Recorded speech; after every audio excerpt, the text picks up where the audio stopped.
Halo, assalamualaikum warahmatullahi wabarakatuh. Kembali lagi dengan saya Suci di channel Art by Suci. Kali ini saya akan melukis sebuah landscape pemandangan dimana ini adalah pemandangan padang savana. Untuk melukis pertama saya menggunakan teknik wet on wet untuk melukis langitnya.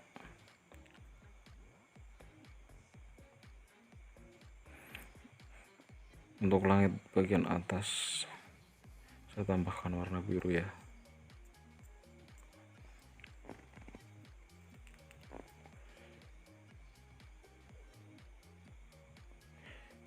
Di sini kita sama-sama belajar ya teman-teman ya. Saya juga masih perlu banyak belajar di sini untuk mendalami seni lukis dengan menggunakan cat air. Saya di sini mulai melukis awannya menggunakan teknik basah di atas kering. Terus kadang-kadang juga saya menggunakan teknik wet on wet juga di sini. Ketika cat airnya masih basah, saya membubuhkan warna lain supaya tidak monoton warna awannya. Itu juga untuk memperhalus bagian tepi, saya menggunakan teknik lifting atau mencungkil. Jadi ketika catnya masih basah, saya menggunakan kuas yang kering untuk menghaluskan tepiannya, atau untuk memesankan bagian yang agak bercahaya atau putih dengan tepi yang halus.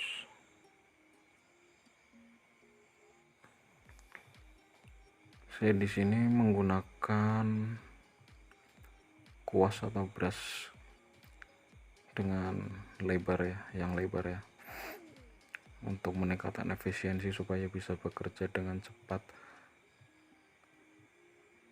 Kemudian nanti untuk objek-objek yang lumayan kecil nanti baru saya menggunakan brush yang ukurannya lebih kecil atau ujungnya runcing. Seperti ini ya. Untuk awan yang tipis atau dekat horizon ini saya pakai brush yang kecil juga untuk mencungkilnya dan menambahkan warna abu-abu di situ. Untuk teman-teman yang baru belajar atau mulai belajar melukis watercolor, saya punya ini sih saran. Untuk saran yang pertama adalah jangan berekspektasi tinggi pada hasilnya dulu. Yang penting nikmati prosesnya. Untuk hasilnya nanti teman-teman bisa evaluasi sambil belajar. Kalau hasilnya kurang memuaskan, setelah belajar, oh ternyata yang benar kayak gini, bisa bereksperimen. Teman-teman bisa bereksperimen, oh dengan cara seperti ini ternyata lebih bagus. Nah, kita lanjut ke melukisnya. Saya melukis bukitnya ya, melukis bukit yang jauh. Ini saya pakai warna yang ini sih agak keabu-abuan nih, di situ hijau agak keabu-abuan, terus saya tambahi warna ungu di situ. Kadang-kadang saya juga pakai warna kuning, tapi nggak dominan, sekedar cuman untuk supaya tidak terlihat membosankan.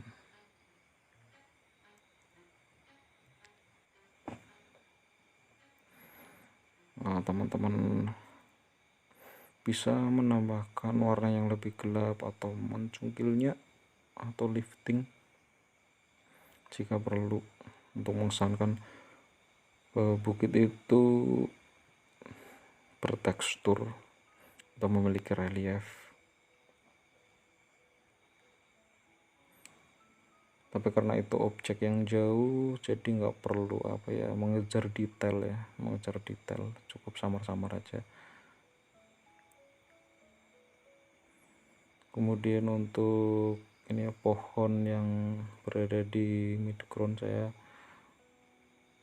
menggunakan warna hijau muda,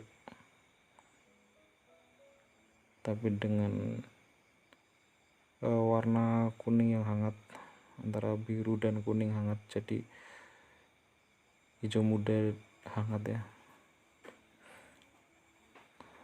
Jadi teman-teman bisa mendefinisikan bahwa bukit berada di paling belakang, terus pohonnya ini berada di depannya gitu ya.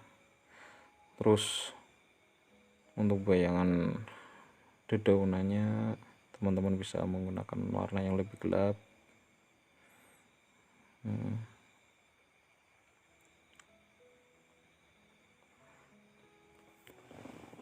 Nah, ini karena objeknya lumayan kecil, saya pakai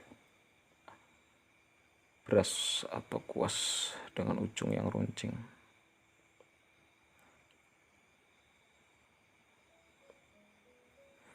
Nah, terus di belakang pohon ini juga saya pakai warna biru ya, untuk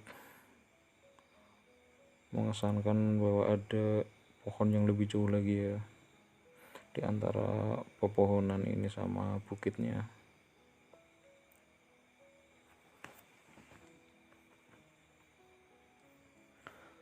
Nah, saya akan mulai melukis untuk padang savananya. Padang savananya kita pakai warna yang lebih kuning, sentuhan hijaunya dikit.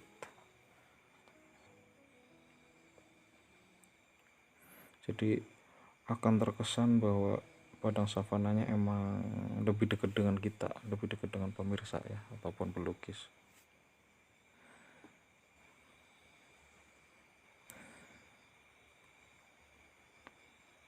Ini di tengah savana ini, padang savana ini ada beberapa objek utama, yaitu beberapa sapi ya. Jadi nanti saya lukis terpisah, saya tinggalkan dulu untuk sapi-sapinya ini.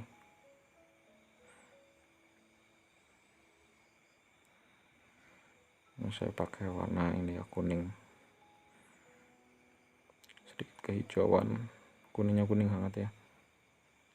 Jadi kalau lukisan itu, kalau teorinya sih, kalau semakin jauh itu warna akan terkesan semakin dingin, untuk semakin dekat warna akan semakin hangat, sehingga ini ya, kesannya ada ya, kesan antara objek yang jauh sama yang dekat ya. Saya juga bubuhkan sedikit warna tanah seperti burnt sienna. Juga untuk padang yang agak dekat ini saya pakai ini, bubuhkan warna hijau untuk sedikit memperlihatkan tekstur atau bayangan. Untuk ini foregroundnya atau latar depan saya lebih ke hijau, karena ini mengesankan bahwa pelukis atau pemirsa itu ketika melukis berada di sebuah naungan, misalkan melukis di bawah pohon atau di serambi rumah, serambi gubuk. Nah, untuk saran kedua ketika melukis adalah teman-teman yang baru memulai adalah belajar dari YouTube misalkan itu kan. Teman sekarang banyak seniman profesional yang mengupload tutorial melukis cat air melalui YouTube. Teman-teman bisa belajar dari situ, atau mungkin ini saya biasanya download ini juga sih, download ebook yang ditulis oleh seniman profesional. Nah ini saya di lukisan ini saya membubuhkan beberapa titik-titik untuk mengesankan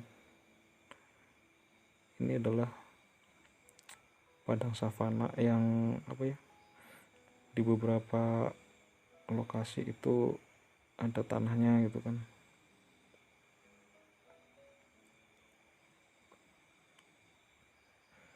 Ini saya mulai melukis ininya ya, melukis bintang utamanya yaitu beberapa sapi ini. Nah, untuk lukis cat air ini, untuk highlightnya tinggalkan aja warna putih dari kertasnya, pakai warna kertas aslinya ya untuk highlightnya.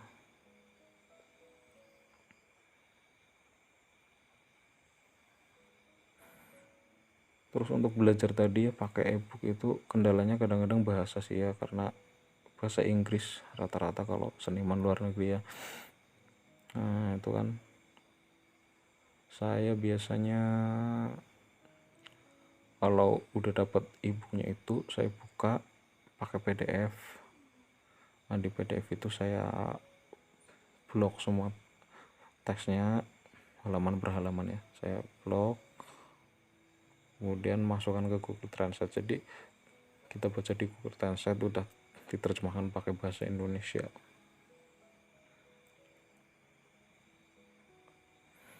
Kalau mau serius lagi, teman-teman bisa cari e-course yang berbayar. Tapi saran saya sih ini sih, kalau masih belajar pemula mending itu aja, gratisan aja udah hasilnya powerful banget ya. Bisa ada perbedaan lah sama yang otodidak nggak mau belajar ya.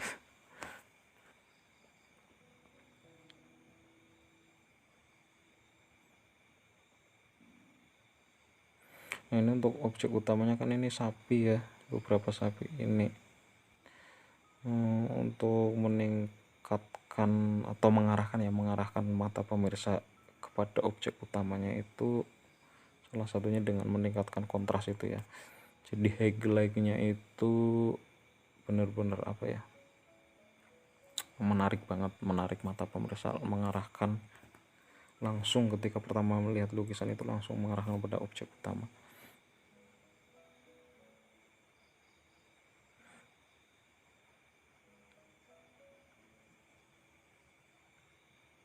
Saya juga meningkatkan saturasinya pada objek ini, pada sapi ini. Detailnya juga lebih ya.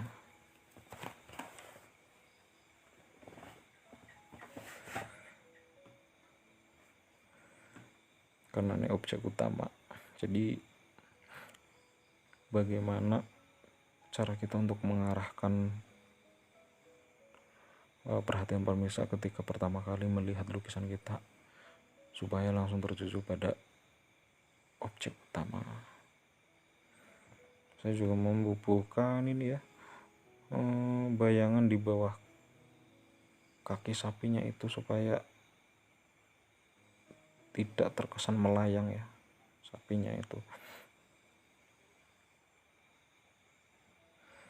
Ini untuk warna saya pakai ini sih 6 warna. Untuk garis benangnya sebenarnya 3 warna sih, merah, kuning, biru, atau warna primer aja. Cuman dibagi jadi dua sih, warna hangat sama warna dingin. Jadi 3 warna hangat, 3 warna dingin. Ada misalnya ada merah hangat, merah dingin, biru hangat, biru dingin, kuning hangat, kuning dingin. Karena saya kalau melukis dengan banyak warna pada palet saya itu saya agak pusing. Jadi saya meminimalkan penggunaan banyak warna pada palet saya. Jadi saya kekurangannya ketika melukis itu harus ini sih, sibuk mencampur warna. Jadi saya lebih ketika sebelum melukis itu saya untuk warna-warna yang pencampurannya agak ribet, saya campur dulu, terus saya mulai melukis. Misalkan warna coklat kan, misalkan burn sienna tadi, saya mencampurkan warna kuning terus merah sedikit ungu, itu perlu pencampuran sendiri. Tapi kalau teman-teman merasa seneng pakai palet yang warnanya banyak, ya nggak masalah sih.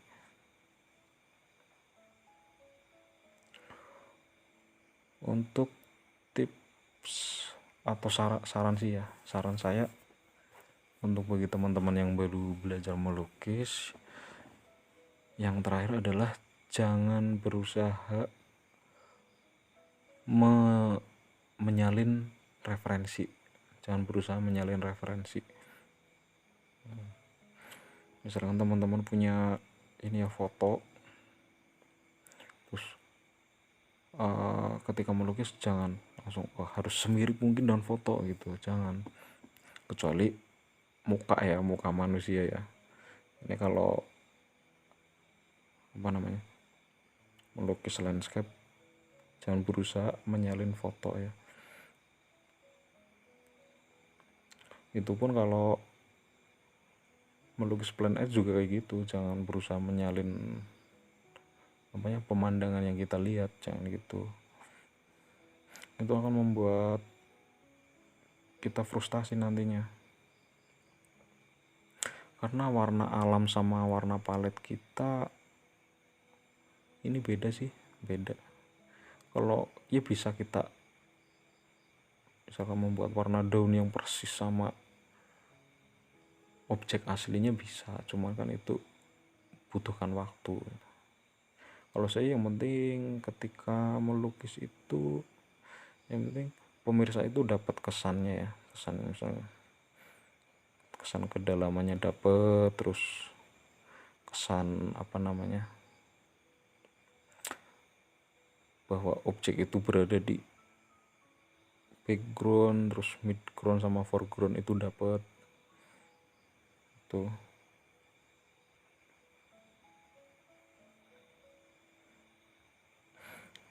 Jadi kalau teman-teman berusaha menyalin foto itu malah memakan waktu, terus frustasi, jadi nggak produktif malah.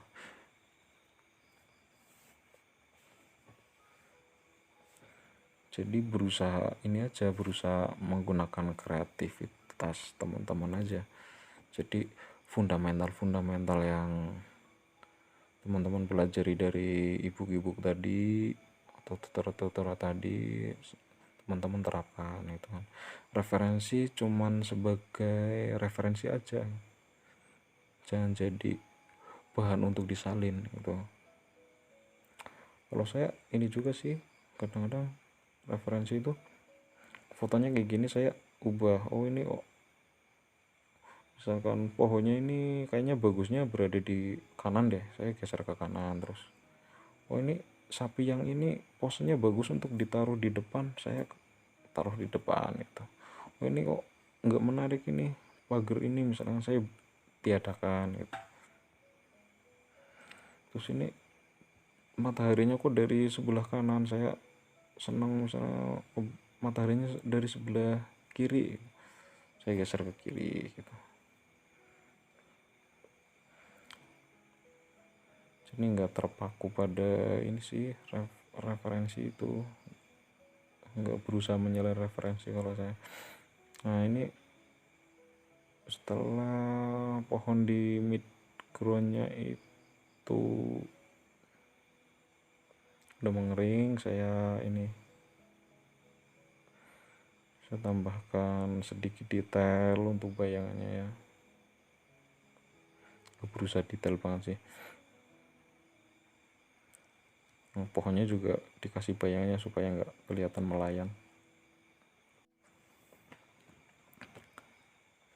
Jadi saran saya untuk teman-teman yang lagi belajar melukis, dalam ini landscape dan media watercolor, yang pertama tadi jangan berekspektasi tinggi dulu pada hasilnya, yang penting nikmati prosesnya. Yang kedua, terus belajar.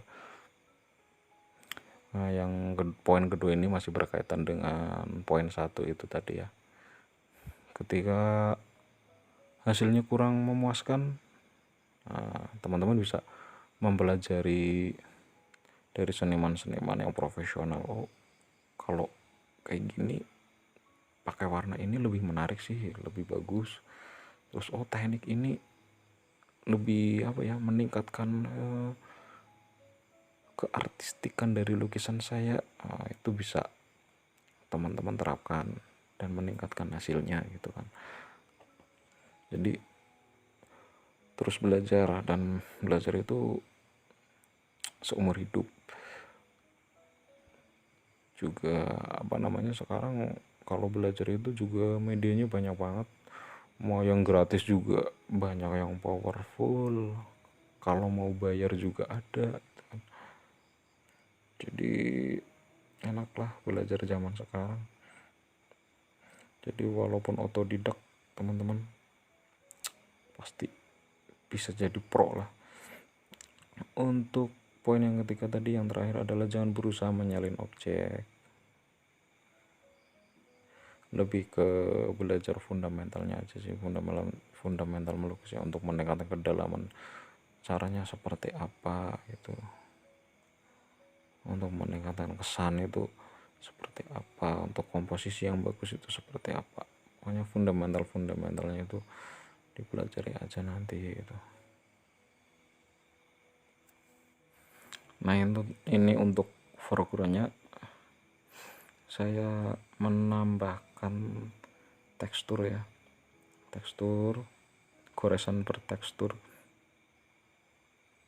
Jadi campuran cat airnya itu agak kering, jadi sedikit air aja, sapuannya, jadi nanti hasilnya agak kering dan bertekstur. Jadi itu juga salah satu teknik untuk mendapatkan kesan antara objek jauh dan objek dekat. Kalau objek jauh itu detailnya kurang, kontrasnya kurang, dan lebih kecil ya kalau perspektif ya, terus teksturnya juga nggak kelihatan ya. Nah ini kalau objek yang dekat ini foreground, saya biasanya pakai tekstur aja sih, tambahin tekstur supaya orang tahu bahwa oh ini berarti objek yang dekat dengan pemirsa gitu. Ya tinggal lukisannya ini saya tambahin detail-detail kecil, saya koreksi dikit, mana yang kurang, mana yang perlu diperbaiki, dan inilah hasilnya ya. Lumayan bagi saya. Oke teman-teman, jika merasa video ini bermanfaat, please like, comment, and subscribe supaya saya lebih bersemangat lagi dalam membuat video berikutnya.